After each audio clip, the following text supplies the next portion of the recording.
Adukule Adukwu akwa gị mere ụmụ mmadụ ha na-eti nwanne ha manna ha ụmụ ha n'ikwu ha Adukwu Ndigbo.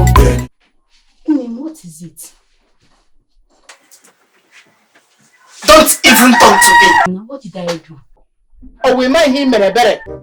He carry each opportunity and go Alabeke, go America, go lay to fool.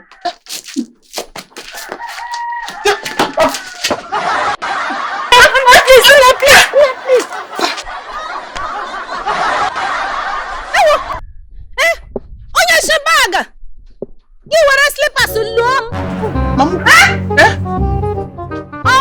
On your shank, Mama came to little slippers. I will have Makuhurios, the big eyes. You were a bruiser.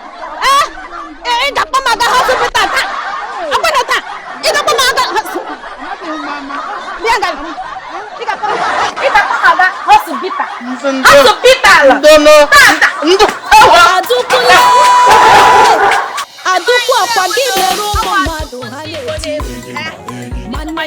Thank you so much for watching my video. Please, I'm just asking you to like, comment, and share. Please. We just want to say thank you so much to our fans, people who have been encouraging us, those following us on Facebook, on YouTube, and on Instagram. Thank you so much. You guys are. Please remember to just subscribe. Tell your friends and family about that. Because comment. If you're not funny, let us know. If you're not making you laugh, let us know. If you're doing well, let us know. Comment about Mamaukwu, Adaukwu, any of the characters.